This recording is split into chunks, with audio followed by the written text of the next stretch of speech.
Are you tired of juggling contacts, manually following up, and deals falling through the cracks? We can fix it so you never lose another lead, enabling 24/7 sales and support via an AI that learns your business. Ready to close more deals with less hassle? Get a free trial of our marketing automation at thebuzzcrm.com.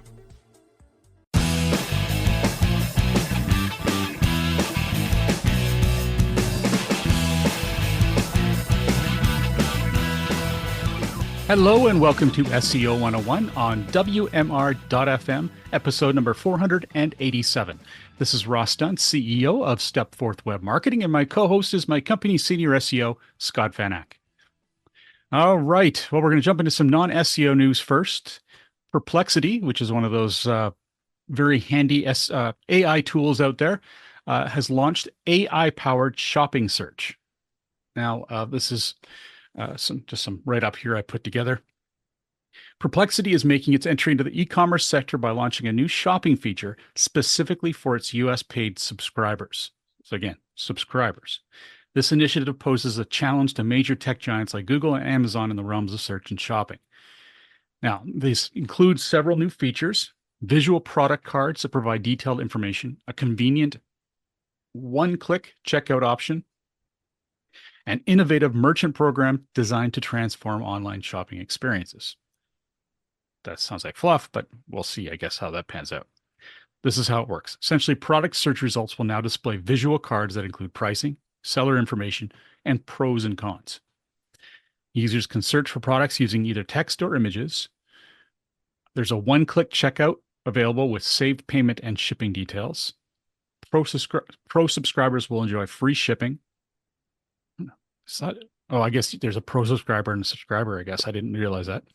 The platform offers unbiased recommendations without any sponsored listing. Now, unbiased is in air quotes for good reason because it's AI. Yeah. It's learning from what it can find online, and that's hardly unbiased. So I don't know whether I'd really trust it that much, but it's the first of many steps towards the ubiquitous AI shopping experience we're all going to experience someday. There's so much coming. It's just too much to even describe. It's pretty cool. All right, now into SEO news. Google Analytics data delayed or missing for some. So what's this all about, Scott? Yeah, so this is always fun. There's always a bug to report on. So a lot of people have been reporting that Google Analytics is missing some partial data starting on November 13th. So if you are seeing anything weird looking, missing data, whatever, it's quite likely related to that in your GA4 account. On the 18th, in the Google Ads status dashboard, Google confirmed the problem. They said they're investigating reports with Google Analytics and an issue affecting the generation of standard reporting tables. So they knew about it. Well, eventually it took a while. As of today, they actually made an update, posted an update that the problem has been resolved. So you may see some issues with traffic being incorrect for about a week between the 13th and the 20th. So if you do see that, don't stress too much. It's not totally clear on if the fix is backfilled for that period of time. So if you saw a big drop for that week, I don't know if that traffic will be restored or you just will always see a hole there at this point. But at least from now on, it's fixed. So. And the good news for any advanced people out there is that any kind of exports using the Explore module or BigQuery exports are totally unaffected. But obviously that's even more than what I do. We don't even do that stuff. So pretty advanced stuff, but it is good to know that the raw data is clean. No issues there. And what's next here? Google, page level and site-wide signals both matter for rankings. So we debated even putting this in because to us, it is very no duh. However, we understand that this is the kind of thing that we need to revisit sometimes. So verbatim from this article on Search Engine Journal says Google's ranking systems evaluate content primarily at the page level, but site-wide signals also matter. Good site-wide signals won't guarantee high ranking for all pages, and poor site-wide signals won't doom all pages.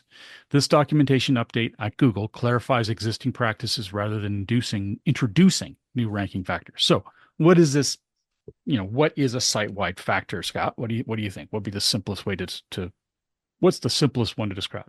I would just say navigation, your main navigation of their site, because that follows typically all pages of your site. The main nav is the same. So, you could look at that. You could look at authority, although authority would be a lot of page specific stuff. But that could go either way, really. Mm-hmm. I don't know why my brain is broken and I can't think of anything else. No, like, that navigation's huge. Yeah, it is. The other one would be the overall design too. User experience and stuff. Yeah, user experience, even speed might be a bit there. I mean, really, a lot of it comes down to individual pages, for the most part. But yeah, I think people might forget that sometimes.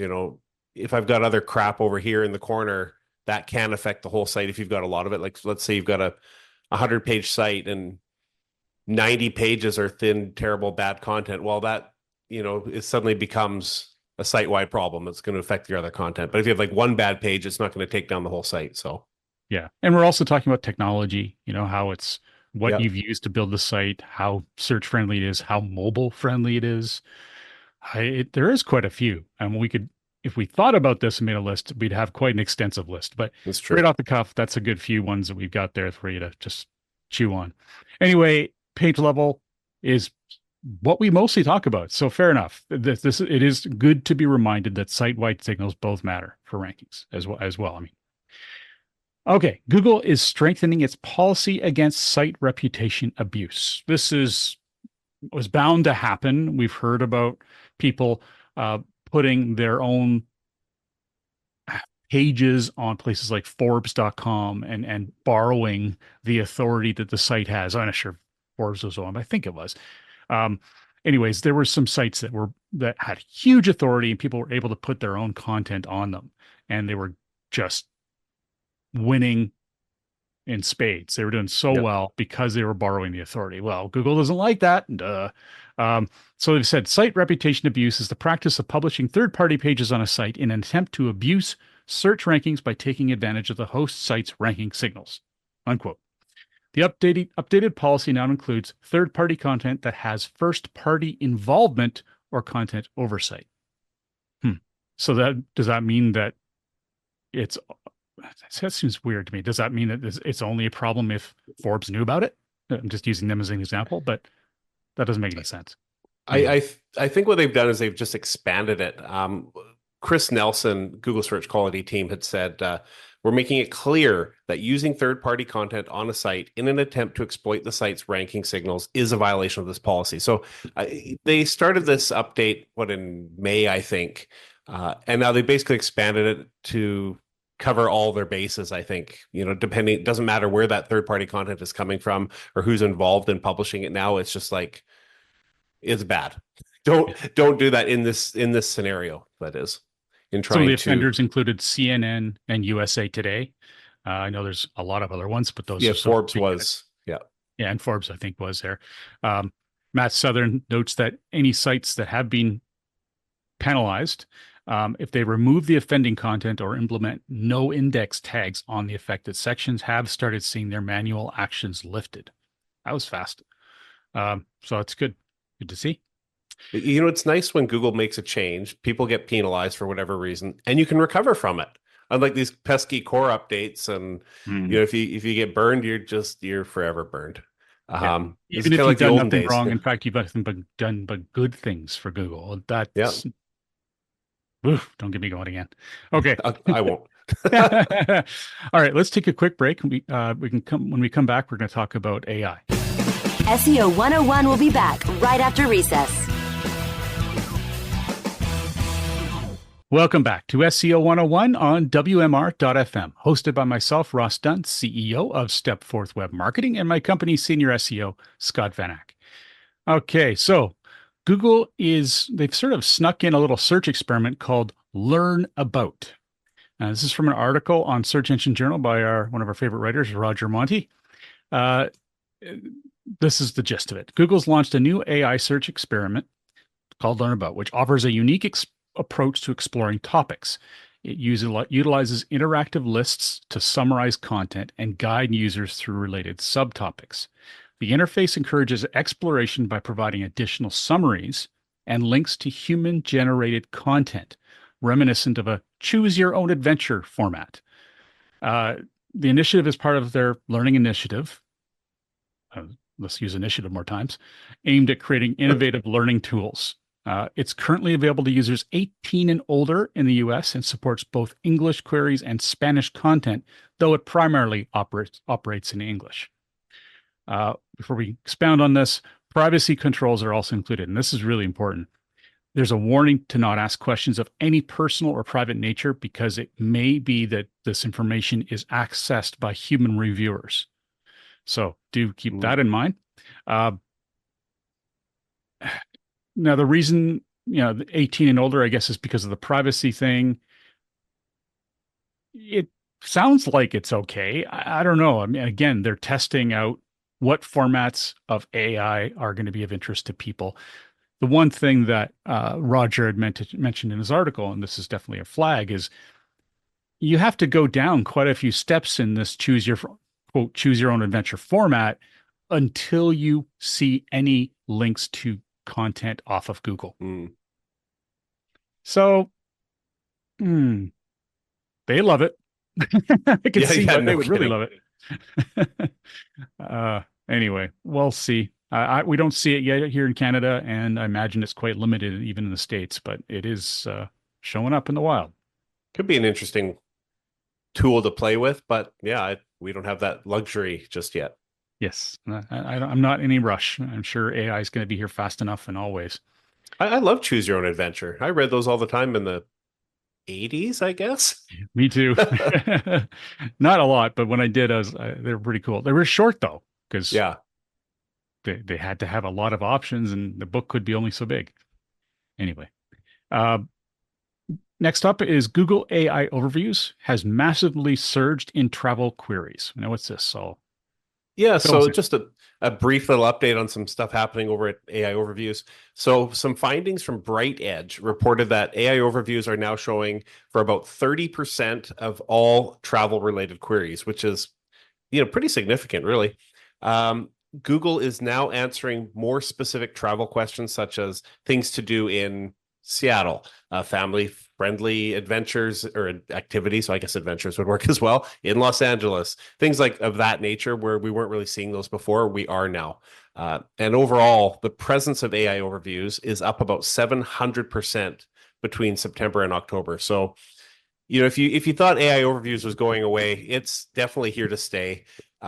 Despite a lot of hilarious incorrect advice it still gives, but I feel like it's probably getting better. I haven't seen a lot of stories about bad stuff or incorrect stuff lately, but if I'm sure we could do a whole show on the incorrect AI overviews content if we dug a little bit. But anyways, if you are a travel oriented business, you definitely want to keep an eye on this and see if it's affecting you or not, but potentially pretty cool. Yeah, and we could revisit one thing, and that is, how do you even get considered to show up in those results? Being indexed by Google is number one. Obviously, you want Google to know about you, and having a decent ranking is a very good idea as well. It shows that you've got authority, but also having the proper schema. And we talked about that before. It gets a little bit SEO 200 level, but adding the right schema is really important. Schema markup is what it's called. What's the other simpler way to put it? Is there structured markup? I guess structured markup. Yeah. The simplest is using what's called JSON LD, JSON plus LD, I think, or minus Dash. LD. I don't know. Dash. I get it wrong all the time. I don't know why. That's the simplest formatting. There are other ways to format structured markup, but if you're new, that's the one you want to use. It's the easiest human to read code, and just use AI. Tell AI, hey, I want the structured markup for this page. This is the data I want marked up, and it'll spit out the code for you almost always perfectly, but not always. Nice. Yeah. So you want that in there. That helps Google. What it does is it helps any search engine, any crawler, any bot understand better what the content is on the page with more certainty. It's not having to guess. It's being told this is what this means. And that does help. And it's very likely to increase your ability to be found in AI. Of course, everything's in a black box these days, but that's what we understand and what we've been seeing. Um, okay, Google AI overviews again have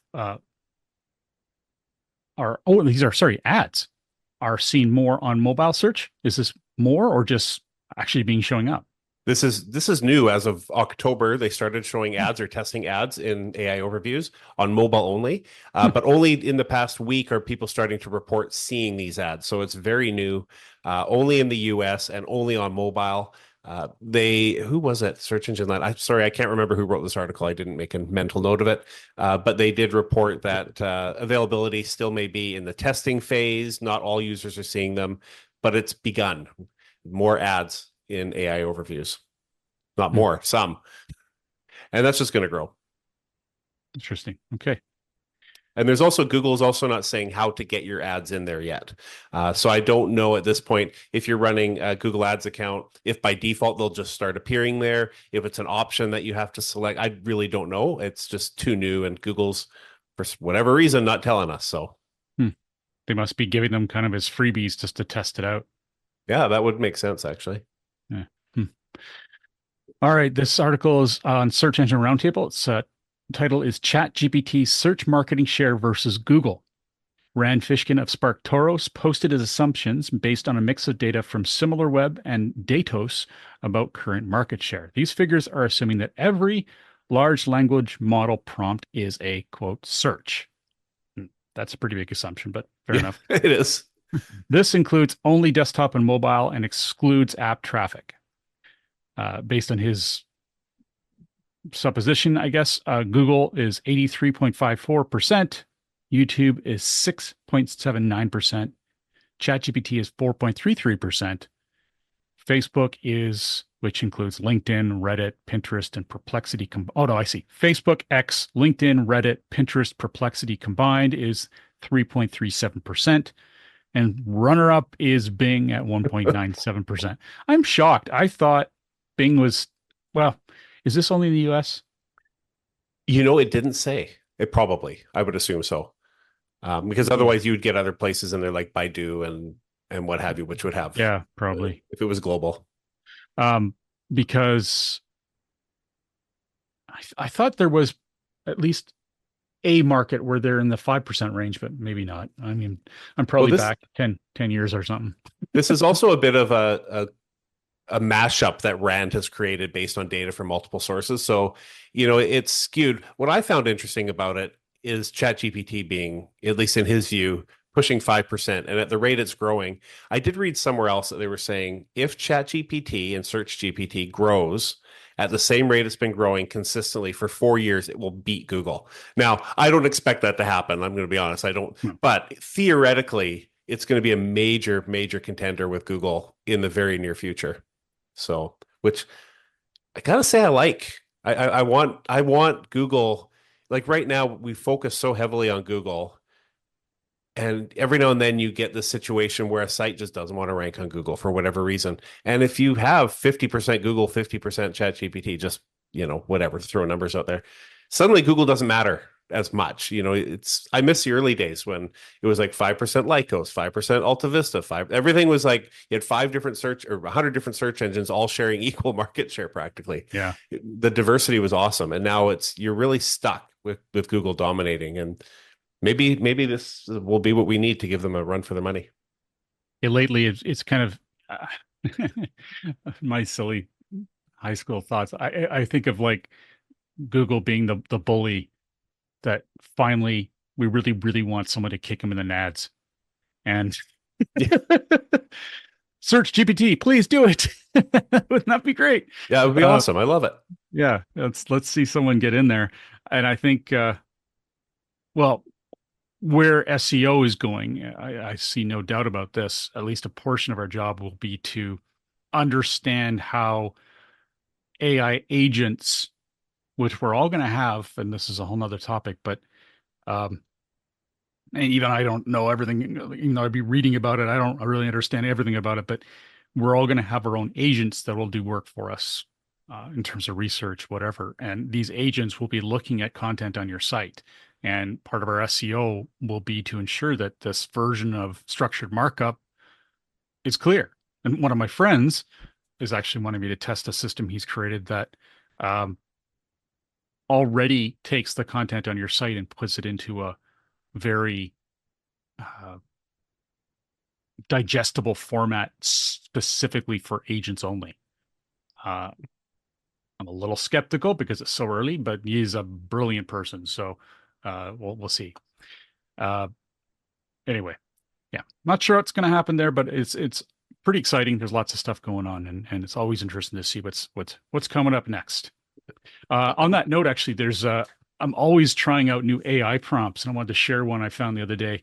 I am sorry I can't provide the referral where I saw this, but it's called answer leveling. I'm sure you could hunt it down and who did this, but the idea is first you ask something of ChatGPT or whatever you're using.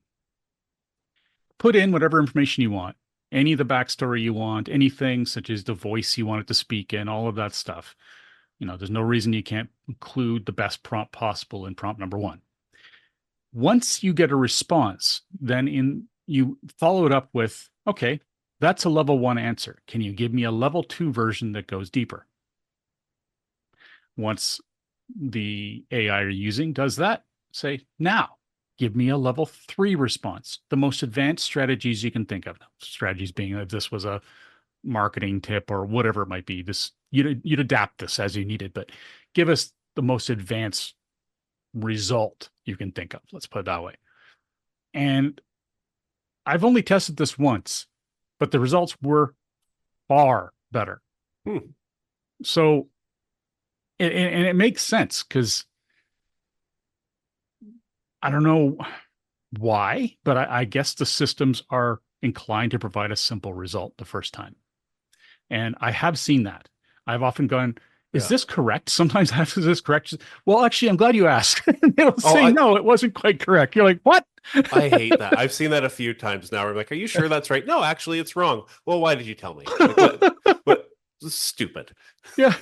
It's like, what the hell? Like, you really can't take anything for granted. So, ask again and say, could you please put a little more depth into this? And then they do. And then I often do ask, sometimes I'll just go out and write out and say, are you lying, in the sense that I'm like, did you, what's the word for it? Darn it. They're using it all the time. Did you hallucinate any of this? I'll literally ask that. And it knows what that means. Well, no, this is all based on this and this and this. I'm like, okay. And it usually gives us sources. I have a question for you. Like, I've done this sort of thing before where, like you said, you get this content that spits out and you ask it to refine it or change it or make it more advanced. You mentioned level 1, level 2, level 3. Is that if you know, is that language that it just uses to understand that you want a level 2 is a better, more advanced level, or it just picks up on it? It's not something built into the AI as like a built-in No, because prompt. you're telling it that was a level 1 answer. Now give me a level 2 version. So it understands what you're referring to at that point. Cool. Yeah. Now that's with the example of ChatGPT. Maybe the other ones wouldn't. I've heard many, many mixed reviews about Gemini. Not many people love it. No one I know, honestly. I think one person has said they kind of liked it, but that's it. Search GPT, and I haven't used yet, but ChatGPT alone has just been fantastic. I've got a ton of these. In fact, I'm trying them. I've subscribed to a newsletter that gives me tips on this stuff all the time, and it's a little bit addictive. There's too many good, cool ways of doing this kind of research. One of my favorite tools now I'll share. I think it's a groundbreaker. Is called Odin AI. I think that's, if you just type that in, I'm just going to double check. Odin AI. Yeah. If you create an account there, you can put in all your own documents. You can have it only index certain pages or index certain websites, and you can create your own database / well, I guess technically it's a database, but think of it as your own crawled index about only one specific type of information. And then you can ask, using ChatGPT, using the API, questions of that content only. And what I've been doing is, and this is a golden tip here, I've been doing this for different clients. I've been creating different crawls for different clients and using that information to create content. Not sure I should have shared that, honestly. But anyway, he lied. He doesn't do that. Yeah. It's really cool. And frankly, there's stuff about content about clients I don't know, even though we work with them a long time. And I'm like, really? Is this true? And then I'll see that it's included sources. Wow. I didn't know they did that. And that gives me another idea for content. So there you go. If you listen to the end of the show, you've got some fantastic, honestly, that is a great tip. I think that's probably one of the future tools, or at least formulae for creating great content. And honestly, just doing any kind of research, because you can create your own data sets on anything. You could have it read books and just have all the information about what you know about one thing and ask it questions whenever you want. I mean, it's insane. It's so cool. I literally have my own little Googles that I can create. Nothing like is that big, but it's very useful. I have one little request I want to put out there to some listeners to see. If you've experienced what I'm about to talk about, contact us. Let me know, because I'm curious. I have a client that emailed me right before we started recording the show, so I haven't even researched this yet. They have a Japanese version of their website, and so we don't actually work on that. They have other people for their Japanese site. But what they found, the client sent me a thing saying that if you search in Google for a completely other website, I'd like to, it'd be way easier if I could just give you their names, but I haven't talked to the client to be like, can I talk about this? So I'm trying to keep it anonymous. If you search for this completely other website that's not even in their industry, totally unrelated, but their name is similar, they're finding that our client's phone number is appearing in the search result for the alternate websites listing. So they're getting support calls for a company that's not even them, because their phone number is being listed in the SERPs under the wrong website. But just in the organic, it's not even like in local or anything weird like that. And so he's asked me to investigate and see if there's anything I can do or if I know anything. And I don't know yet, because I haven't even dug into it. But I'd be curious if anyone out there has had something similar happen. And if you have, I'd love to hear about it. And maybe there's something there. Maybe this is a one-off. I don't know. But very weird. Fascinating. It's just amazing how much search can screw with companies, and really that could be devastating if it became overwhelming. Oh, you know what? And it could be, and I'll tell you after, Ross, and then you'll see what I mean. I actually had something similar happen to me with a personal website that I used to have that I actually just shut down last month. But it was Comox Valley Guide. It was like a website about the local area I live in, and it was starting right when local was kind of brand new. And Google, well, it wasn't Google My Business. I don't even know what it was called when it started anymore. They've changed names 400 times. But I had a listing in there with my personal phone number. And people were phoning me for BC Hydro. They were phoning me to book haircuts. They were phoning me to reserve cars. They were phoning me to check pool schedules. My phone was ringing off the hook, because for whatever reason, Google was putting my home number and associating it with a ton of local businesses, because I talked about those businesses on my site. And so it just assumed, because some of these places didn't even have web presences, because we're talking, I think it was 2006. So, Google local type stuff might have even been 08. I don't know. It doesn't matter. The point is, it was really screwing with me. And I had to remove my phone number from my own listing so that it wouldn't be associated with a million other businesses. So, but I haven't seen anything like that until today. So I'm wondering if it's going to be a big problem or if it's just a one-off fluke. Let's hope. All right. Well, it'll be fun though. Yeah. On behalf of myself, Ross Dunn, CEO of Stepforth Web Marketing, and my company's senior SEO, Scott Van Ack, thank you for joining us today. Have a great week, and remember to tune into future episodes, which air every week on WMR.fm. Thank you for listening, everybody.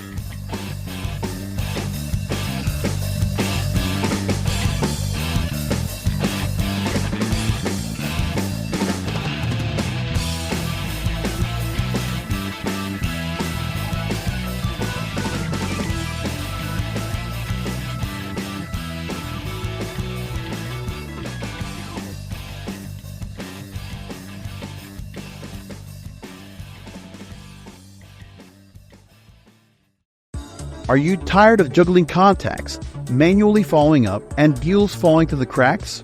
We can fix it so you never lose another lead, enabling 24/7 sales and support via an AI that learns your business. Ready to close more deals with less hassle? Get a free trial of our marketing automation at thebuzzcrm.com.